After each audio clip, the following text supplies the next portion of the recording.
Учитель спрашивает, есть ли вопросы, в ответ тишина. Учитель кивает, понимая, что студенты молчат. Когда приходит время экзамена, студенты жалуются, сэр, программа была сложной. Учитель с недоумением смотрит на студентов, когда они жалуются во время экзамена. Один из студентов с волнением на лице беспокойно держит карандаш над пустым листом для ответов, отражая напряжение и тревогу.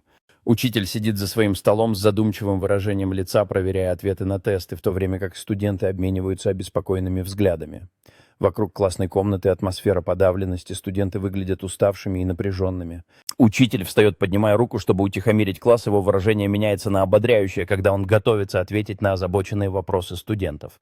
В руках одного из студентов крепко сжатый карандаш, вокруг разбросаны заметки и учебники, отражая напряжение ожидания.